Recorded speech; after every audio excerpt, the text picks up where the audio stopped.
we need to pray. And I was thinking, well, I said, now? And he's like, yeah. I'm like, we're on the pitch. Nice. So what they do is, regardless of whichever religion you are, they hold hands. One person's assigned every time to say a prayer. That's nice. And then it turns into a dance. Now there's me again, who's thinking, he's confused. What? I thought you just happening? said prayer, And so someone says a prayer. Hey guys, welcome back to the Lovin Show. I'm here with Shireen. Hello. And today we are joined by an author, an award-winning training coach, but also an author of a book that's just been published, Reset. Welcome, Omar Al Duri. Thank you so much for having me. I'm so excited. Not at all. We're really excited to get into Reset. So it's kind of like a passport for the mind, the body, mental health. Can you tell us a little bit about what it's about? Absolutely, yeah. So growing up, I looked up to those people that physically looked great, right? So I had role models and and I followed the Rocky stories and I was like, right, these guys look amazing. But as you grow older, you kind of realize how much of it is mental as well. And the mental side of things is very important. So Reset has 5 dominoes. Each domino represents sustainability and having longevity in health and fitness. And the mind just as important, so it starts off with the brain. For sure. And so with Reset, you kind of have a little passport to get you through it, and also how important the brain is in fueling the body, fueling the mind, resetting your environment, recovery, and nutrition. And I like that you call it a passport, because with the shape and the size of the book itself, you kind of feel like you can take it anywhere with you, which is something you actually mentioned was part of the process when you were creating the book, right? Yes. Could you tell us more about that process? Yeah. So actually the publisher, Mustafa Hamwi, was the one who said to me, listen, how do you want the book? And I said, big, colors, I want it just to stand out. And he was like, okay, right. So if it's a self-help book, you might want to tone it down a bit. And it made sense. It made sense, which I learned on the process. And then we kind of went through stages where we're trying to find the right fit, because then I was thinking, when I love books in general, I love audiobooks. When I go into a store, what do I look out for? And that whole journey kind of made me think about all the different things to make a book. And then we came up with the passport size because it's on the go. Right. So, that was the idea. Exactly. But that's what's so cool. So talking about what sets it apart, because the self-help book industry is huge, which we know, and you kind of toned it back with the color. But what sets your book apart from others in the industry? Why should we buy it? Right. So 15 years of study. That's a little bit of background on the book. Rewriting it, also just trying to have something that people can relate to. Because that's another thing. So with magazines and fitness books, they're great, but sometimes some people might not be able to relate to it and might not pick up the front cover because they think that's nothing like what I look like. And so the difference also between schooling and education was really interesting for me. Because when you're in school, the government sets the criteria for you to learn. But education comes through life's lessons. And the book also has that feature of, learning things and being able to make mistakes and not kind of fall back on it. It's okay to do that. And having that mindset to get through it, that's where the book kind of takes you to. And by the end of the book, having gratitude journal at the end, which is nice, having takeaways throughout, you get to kind of jot down your own thing, kind of relate to the colors of the book and the themes of the book. Nice. Going back to what actually inspired you to write this book, because from what I understand, it was a long process. How long did it take again to write the book? So writing the book was about probably a year and a half, but kind of having a reason to write the book was about 15 years. There you go. 15 years of knowledge, people. So Yeah. could you tell us about that? Well, my background is sports and exercise science and education and employment and teaching. So that was kind of the first part. But having worked with so many great coaches and athletes around the world, I had to jot things down throughout the process and also taking things from them. Because as coaches, it's one thing to be able to say, I'm teaching, but a lot of the time you're learning and listening as well. And that's another key thing in the industry, which kind of helps with longevity, is that when you're listening to people and understanding their process and their journey and what they're interested in, you can kind of then give something back. And that's another thing. The book gives a lot back. Fitness books and health books sometimes, for the ones who aren't enthusiastic about it, can be overwhelming. Yeah. And so that's another thing with the size of the book and how thin it is as well. And I told the publisher, listen, it's going to be about 15,000, 16,000 words. He said, is that it? And I said, yeah, I'm trying to simplify it. Focusing on a lot of things like mindset, mental health, and even like the breathing practice of resetting your environment. Because a lot of times we want to step out for change when you just have to have a few nuggets and kind of sort that out. I think that's amazing that you followed this style. And what's interesting to me is these books kind of really, people become obsessed with them. People follow these books for life, like they are a new way to live. So, for example, books like The Secret or How to, is that How to Win Friends? How to Make Friends and Influence People. But my question to an author is, do you follow that lifestyle yourself 100% of the time? Ooh. Like, is it something that you live 100% of the time? The philosophy. Yeah, that's a very good question. And you got to do it every day. Because Yeah. again, you can write something and say that's great, but let's be honest and like strip it down to the bone. When it comes down to it, none of us are perfect. And that's why when you look at the book, there's one domino that's red. Because even if you have 4 out of 5 dominoes that's really good, the one will affect all of them.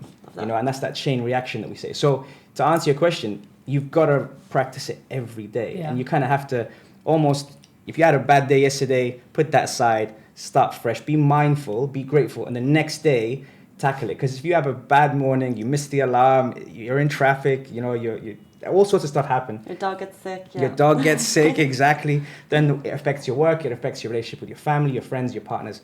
And that's why with Reset, it kind of has that whole 5 domino effect. Amazing. Nice. Yeah. So to add to that curiosity of hers, do you sometimes find that you read your own book when you have off days or like, Oh, you know, That's I a need good point motivation. you made. yeah, because actually, Reads you his know own what? book. It's funny. There's a lot of, I quote a lot of coaches and a lot of different styles. So yes, but not because I want to see my own words. Because trust me, after writing a book, you don't want to see any more of your own words. You don't. It's very, very.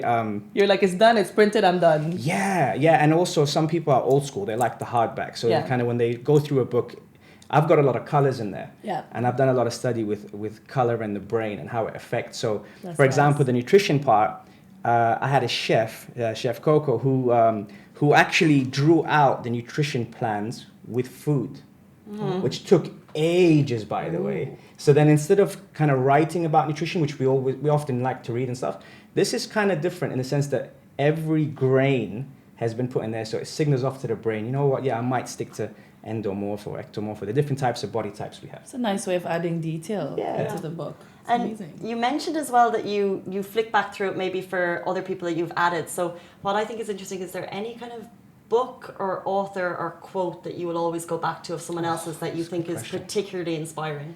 That's a very good question. That's why you're good at what you do. To Or be, do we have any? yeah, I mean, That we go to. to be honest, I'm always going through different authors and also podcasts as well. So it's not always yeah. something that I read. And I was speaking to Richie in the background about that as well earlier when we were talking about, you know, Eckhart Tolle and all these different specialists that sometimes if you look at them, you might judge and say, oh, I don't really want to read that. I don't really want to listen to that. Those are the real, let's say, heroes, let's say. Because they're the ones that are raising the platform for you to kind of identify with them. So there isn't one quote necessarily, but there's a lot of good stuff in there that you kind of take away and go, all right, I like that. Incredible. So you're also an international football coach. You've worked with World Cup squads. How did you start your career as a coach? Could you tell us more about that as It's a well? whole other thing. It's a whole other thing. Yeah, no, to be honest, I was very honest with myself and said, right, at 18, I got a massive injury, which you kind of hear all the time. And then I thought, you know what, I'm not going to turn pro. It's not going to work. So I went into coaching straight away. Okay. So at 18, I was sitting in doing coaching licenses and badges with retired footballers who have been in the game. And that kind of gave me a real scope on things because I didn't think I was worthy of being in that room because they've played the game at the highest level and there's this 18-year-old in a room with people who have been there. And I'm thinking, right, I need to study and learn as much as possible to be able to at least offer something back to the players that do come to me. And so, yeah, having the opportunity to do that, I came out to Dubai 2008. And then from that point, I set myself a plan, worked with women's football teams as well. Nice. Very, very fortunate enough to win an award here, which then put me on the map, which got me scouted, which then Ghana national team, men's, got in touch and said, would you be interested in coming over? And that was like, I did what you did. I went, wow. That was your wow Yeah. moment. yeah. So then from that point, they were an amazing group of people. And also I was so lucky out of a lot of different African countries to be selected by that one because they're very spiritual, they're very friendly, they're very warm, Ghanaians, and they welcome I love and they welcome me, who's non-Ghanaian, into their setup, and then the rest is history after that. Amazing. Yeah. How long were you working there, living there? Or did you go back and forth? Yeah, back and forth. So we had the African Nations Cup in Senegal, which was an eye-opener. Because we're out here and we're blessed with like resources and all sorts of equipment and amazing stuff. Then you go there and it's like stripped back and it's raw and you've got to really improvise. You've got to create programs in your brain and your mind for these athletes that everything's on the line for them because they're under 20s. They haven't made it yet. So 75% of those players still played in Accra, in Ghana. And so this is make or break for them. And it's the African Nations Cup, which is a big spectacle. And being able to work with them to help them elevate their performance was amazing, because I didn't know a lot of the things that happened behind the scenes there. And from that point, just little things like I'm out setting out cones, and then the manager looks at me like in a very straight face and says like, we need to pray. And I was thinking, well, I was like, oh, now? And he's like, yeah. I'm like, we're on the pitch. Nice. So what they do is, regardless of whichever religion you are, they hold hands. One person's assigned every time to say a prayer. That's nice. And then it turns into a dance. Now there's me again, who's thinking, he's confused. what? You know, I like, thought you what's just happening? said prayer, you know? And so, yeah, someone says a prayer, and then all of a sudden we start to move. And then it's really just kind of rhythm and clapping and just kind of getting into the mood. And then we train. So those small things for me, and there's a couple of clips that I have as well that I've just really, really like cherished, because I didn't know I was literally fresh to that. And being able to enjoy that and them accept me as well. Yeah.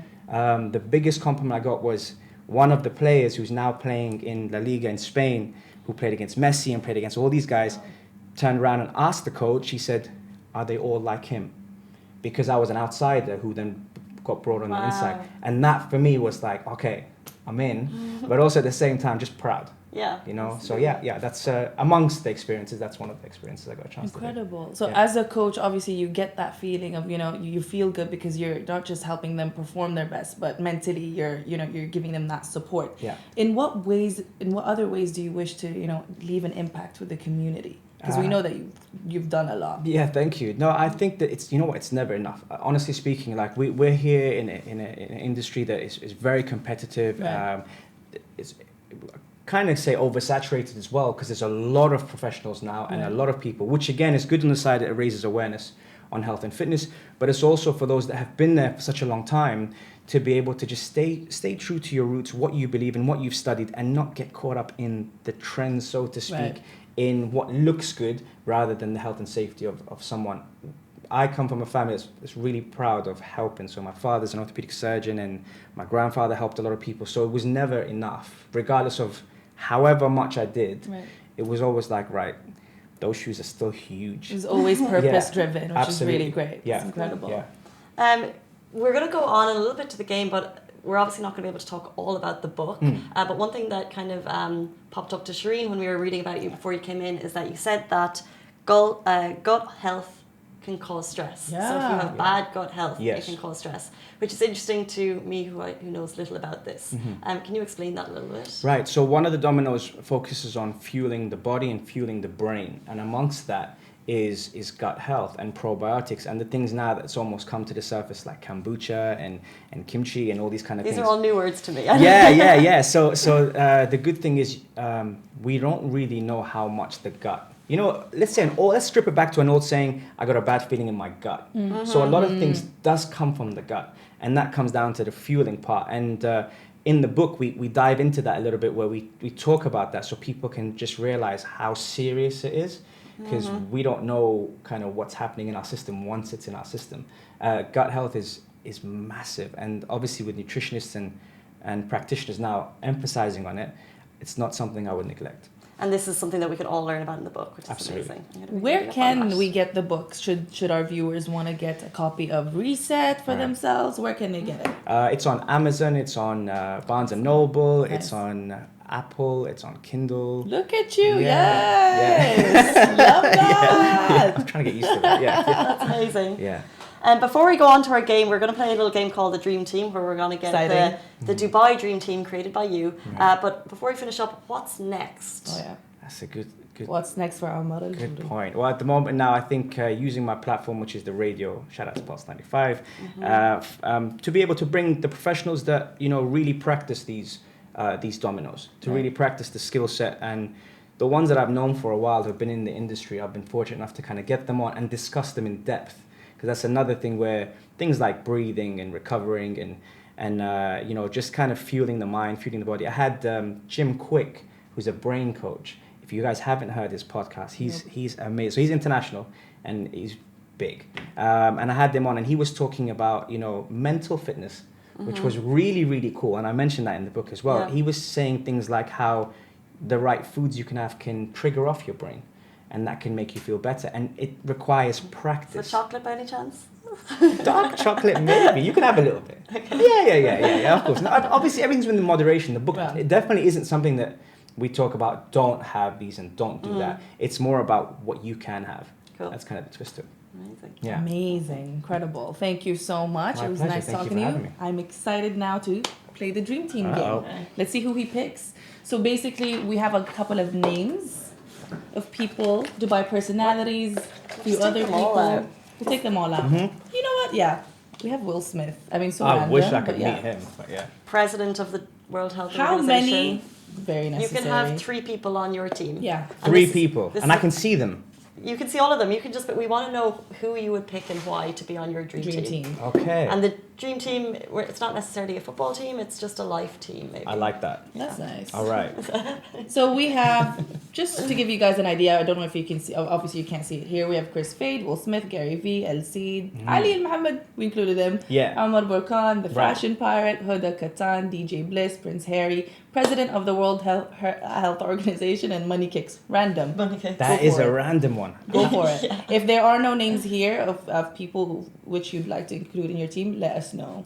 You know what? You may customize. No. We're going to do it your way. We're going to do it Lovin Dubai way, okay? I'm going to stick with what we have here. Love that. All right? And, all right, I'm going to pick, can I say the names? Yes. Oh Right, yeah. Hold it okay, up. Right. Oh, And shout out why? to Ali. I'll tell you why. Because I can trust him. Oh, Trust is important. Teamwork, you need trust. Okay, that's why. true. That's true. Right. So you have your trustable guy. Teamwork, one aspect, of course. Same. My same man, Prince Harry. He is athletic in every Top sense. guy, man. He's gonna leave your team. And he's got good taste. Why did I have to know the top? Why? Why are you going to do that? Are you referring to Megxit? That's the- Casey. hey, That's listen. so shady. He I can love bring it. he can bring Megxit as well with him. That's brilliant. Okay? He's got style. So I'm gonna take He does. I'm gonna He take does. him. So he's got Ali. He's got Prince Harry. This is random. This is Who's your so third? random, right? Who's your third? Oh, you know who I'm looking at, but I'm not gonna go with him. That's too obvious. I really don't. That's too obvious. So, oh God, you guys put me on the Was spot. it Gary V? That's the obvious one. Or No, I was looking at Will. Oh. Will, yeah. like I know him. I was looking at My Will. buddy Will. Yeah, my boy Will. No, you know who I'm gonna go for? Yeah. Who? Dun dun dun. I need a female on my team. Yes. See? know if you want to See? say Okay, I need a female on my team, and this one specifically, she got style. She's down to earth, and I've known her for over 10 years. Oh. Oh, that's interesting. Shout out to Zainab. Love that. We've Zainab, had her on our fashion show, right? pirate. Yeah. You are the 3rd member of the Dream Team by We Omar Al love Duri. that. That was tough. That was amazing. Ladies, that was tough. That was incredible. I have to say. I feel like You're- you've got a good variety there that could really help form a really good team for you. Yeah, I think so Incredible. too. That's looking like a dream team. Given your history, we thought it would be a good game. What I thought was really cool about today is there's so many interesting people in Dubai that you've been here for 12 years, right? Yes, yeah. And you've written this book, which is incredible, and it's available to buy. And we finally, this show lets us meet interesting people Yeah. all the time. And Amazing. thank you so much for sharing a bit about the book Grateful. and for coming in. Thank you Thank for you, having me. Omar. It's been an honor to be here. Thank you so much. Guys, same time next week, same place. Hopefully. Bye. Bye. Hopefully.